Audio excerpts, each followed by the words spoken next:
Guys and welcome, बहुत बहुत स्वागत है आपका। आज के इस वीडियो में हम लोग सॉल्व करेंगे illustration number 6। Just a second, background noise बहुत ज़्यादा आ रही है। I will try to cut it off. Okay okay, अब थोड़ी कम आ रही होगी। Okay, let us begin. अब ये वाला जो क्वेश्चन है काफ़ी आसान सा क्वेश्चन है। इस क्वेश्चन को करते साथ आपको एक चैप्टर की याद आएगी और चैप्टर का नाम है कॉस्ट शीट। कॉस्ट शीट आपको बहुत ज़्यादा याद आएगा इसमें जब आप इस क्वेश्चन को आप सॉल्व करेंगे, क्योंकि पूरा क्वेश्चन जो है वो उसी पे बेस्ड है। क्या पूछ रहा है सबसे पहले क्वेश्चन में, अगर लास्ट में देखा जाए, क्वेश्चन में अगर देखा जाए क्या पूछ रहा है कि फ्लोट ग्लास मैन्युफैक्चर का आपको बनाना है मास्टर बजट, और master budget is nothing but a form of cost sheet, you can say, ठीक है। कंपनी का हम लोग उसमें नेट प्रॉफिट पूरा कंपनी का सब कैलकुलेट करते हैं, कितने कॉस्ट है, कितनी सेल्स है, डायरेक्ट मटेरियल क्या लग रहा है, फैक्ट्री कॉस्ट क्या आ रही है, प्रॉफिट क्या है और नेट प्रॉफिट क्या है, सब कुछ हम लोग कैलकुलेट करते हैं, ठीक है। क्या क्या फिगर दिए सर? सेल्स के फिगर दिए हैं, tough and glass, bent glass, direct material cost, direct wages, factory overheads, indirect labour वगैरह, स्टोर डिपार्टमेंट, और ये सब हमको फिगर दिए हुए हैं जिनको कि हमको कैलकुलेट करके मास्टर बजट हमको बनाना है। तो कुछ इस प्रकार का हमारा फॉर्मेट बन करके तैयार होगा। सबसे पहला हम जो फिगर लिखेंगे यहाँ पर वो है हमारा सेल्स का figure. Foremost figure is our sales figure. तो ये सेल्स का फिगर हम लोग लिखते हैं। सबसे फर्स्ट फिगर हम लोग लिखते हैं दोस्तों सेल्स का figure. Okay, so writing sales. तो सेल्स अब यहाँ पे देखेंगे हम लोग तो दो पार्ट्स में डिवाइड की गई है। एक सेल है हमारी टफ एंड ग्लास की, और दूसरी जो है वो है बेंड ग्लास की, बेंड ग्लास। वैसे तो इतना ज़्यादा रिलेवेंट नहीं है, लेकिन ये फिगर हम मतलब अलग अलग लिखना पड़ेगा, क्योंकि हमको क्वेश्चन में ये अलग अलग दिया हुआ है। 6 lakh rupees and 2 lakh rupees respectively, which is totalling to 8 lakh rupees. Come sir sales figure. तो हमारा टोटल सेल्स का फिगर आ गया 8 लाख रुपए। अब अगर हम याद करें तो हमको सबसे पहले क्या करना होता था, हम क्या करते थे, डायरेक्ट मटेरियल डायरेक्ट लेबर करके हम निकालते थे प्राइम कॉस्ट कितनी आ रही है।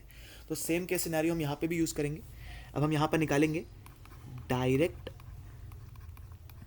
Material cost. हमारा डायरेक्ट मटेरियल कितना लगा, तो डायरेक्ट मटेरियल क्या बोल रहा है, बता रहे डायरेक्ट मटेरियल हमको लगता है 60% ऑफ सेल्स। तो सेल्स का फिगर है 8 लाख, 8 लाख का 60% कितना होता है, 4,80,000 रुपीज़ हमारा लग गया डायरेक्ट मटेरियल।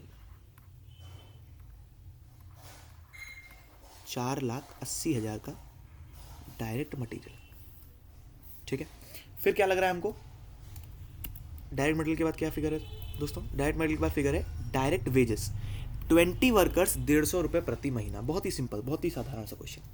20 वर्कर्स 150 रुपये प्रति महीना, 150 रुपया देगा, 150 इंटू 20 इंटू डायरेक्ट लेबर। कितना डायरेक्ट लेबर लगा हमारे पास, 20 वर्कर 150 रुपया महीने पे 12 महीने के लिए, 20 into 150 into 12 which gives you 36,000 rupees. यहाँ पे गलती कर सकते हैं आप कि 12 इंटू 12 आप नहीं करेंगे, पर ये पूरे साल का हमको बनाना है, तो हमको पूरे 12 मंथ्स का हमको यहाँ पे फिगर चाहिए होगा, ठीक है। फिर आते हैं हमारे फैक्ट्री ओवर हेड्स। आइए लिखते हैं हम लोग फैक्ट्री ओवर हेड्स। तो फैक्ट्री ओवर हेड्स में हमारे कौन कौन सी फिगर आएगी दोस्तों, सबसे पहले हमको दिया हुआ है यहाँ पर वर्क्स मैनेजर का है 500 रुपये per month. Works manager 500 rupees into 12 months ये काम करेगा, तो 500 इंटू 12 विच इज 6,000 रुपीज़। फिर किसकी कॉस्ट आ रही है दोस्तों, फिर आ रही है फोरमैन की जो है 400 रुपये per month. Foreman 400 into 12 which is 4,800 rupees. फिर है stores and spares 2.5% on sales. Stores and spares जो कि है 2.5% किसका, सेल्स के फिगर का। तो 8 लाख रुपीज़ का 2.5% जो कि हमारा आएगा 20,000 रुपये एज योर कॉस्ट। फिर है डेप्रिसिएशन ऑन मशीन जो कि है 12,600 रुपये, इसको कि हम यहाँ पर लिख देते हैं डेप्रिसिएशन ऑन मशीन। मशीन 12,600। फिर है lights and power 3,000, repair and maintenance 8,000।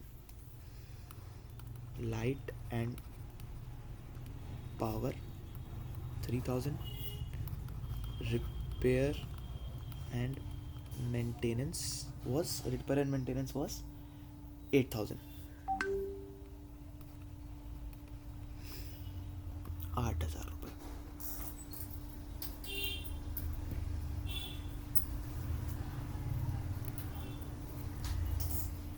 Other sundries 10% of direct wages, other sundry expenses हैं 10% ऑफ डायरेक्ट वेजेस, लिख सकते हैं other sundry expenses 10% direct wage हमारी 36,000 है, इसका 10% हो जाएगा 3600 rupees as your direct wages. तो यहाँ तक का फिगर हमारे पास आ गया। इस सब का टोटल अगर हम करते हैं यहाँ पर, so we will get total cost जो कि हमारी आ रही है, टोटल हमारी फैक्ट्री कॉस्ट जो आ रही है, हमारी टोटल जो वर्क्स कॉस्ट आ रही है वो हमको मिल जाएगी हमारी वर्क्स कॉस्ट, या फिर कॉस्ट ऑफ प्रोडक्शन, या फिर कॉस्ट ऑफ गुड प्रोड्यूस्ड भी हम इसको बोल सकते हैं। टोटल कितने गुड्स हमने जो प्रोड्यूस किए उसकी हमारी क्या कॉस्ट लगी, हम इसको ये भी लिख सकते हैं। तो यहाँ पे लिख सकते हैं हम लोग cost of good produced, cost of goods produced.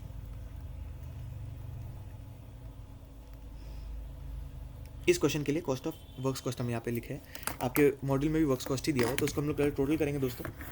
और तो हमारे पास ये टोटल जो कॉस्ट आ रही है वो आएगी 5 लाख, लेकिन चलिए इसको यहाँ लिख लेते हैं 5,74,000 रुपीज़। ठीक है, अब एक पेज और ऐड करना पड़ेगा जहाँ पर अपने इसी चार्ट को हम लोग कंटिन्यू करेंगे और यहाँ लिखेंगे हम लोग ग्रॉस प्रॉफिट, जैसे जो कि कैसे आएगा सेल्स माइनस वर्क्स कॉस्ट का फिगर। तो सेल्स का कॉस्ट हमारा है 8 लाख रुपीज़, सेल्स की हमारी पूरी वैल्यू 8 लाख और 574 हमारा वर्क्स कॉस्ट हो गया, तो 2,26,000 रुपीज़ का हमारा हो गया ग्रॉस प्रॉफिट। ठीक है, एक फिगर इसमें रह रहा है जो कि है हमारा administration, selling and distribution expense, जो कि पार्ट नहीं बनता है ऑफ वर्क्स कॉस्ट, या फिर वो कॉस्ट ऑफ प्रोडक्शन का पार्ट नहीं बनता है। उसके बाद वो फिगर्स आती हैं जो है 36,000 रुपये पर मंथ का। तो इसमें से लेस करेंगे एडमिन, सेलिंग एंड डिस्ट्रीब्यूशन 36,000 का, हमारे पास एक फिगर आ जाएगा जो कि है net profit minus 36,000 which is 1,90,000 rupees. Please check, ये हमारा क्वेश्चन यहाँ पर खत्म हो जाता है, नेट प्रॉफिट आपका आ गया। ओके, आपके मॉड्यूल में जो दिया हुआ है वो उसका फॉर्मेट थोड़ा सा ज़रूर अलग है, लेकिन आई वुड अर्ज कि आप फॉर्मेट इसमें थोड़ा अपने हिसाब से चेंज कर सकते हैं, क्योंकि कंपनी जब बजट बनाती है उसका इंटरनल मैटर होता है, कोई इसका सजेस्टेड फॉर्मेट नहीं है। और कॉस्टिंग की सबसे खूबसूरत बात यही है कि आपको प्रेजेंट अच्छे से करना है, लेकिन फॉर्मेट में आपको ये इंडिपेंडेंस दी गई है कि अपना तरीका भाई लगा सकते हो तुम, लेकिन समझ में आना चाहिए, पता चलना चाहिए तुमने किया क्या है। इसकी तो गारंटी तुमको देनी पड़ेगी कि आपको समझा सको, कि आप एग्जामिनर समझ पाए कि आपने क्या किया है, पेपर चेकर के नज़र में आपका आंसर झलकना चाहिए। वो चीज़ अगर आप कर सकते हो तो फिर आपका सॉर्टेड है, आपकी चीज़, आपको टेंशन लेने की कोई आवश्यकता यहाँ पर नहीं है। ठीक है, तो यहाँ पर हमारा क्वेश्चन समाप्त होता है। काफ़ी छोटा सा, काफ़ी इंटरेस्टिंग क्वेश्चन था। Will meet in the next question. Till then, this is Devansh Agarwal signing off. जय हिंद।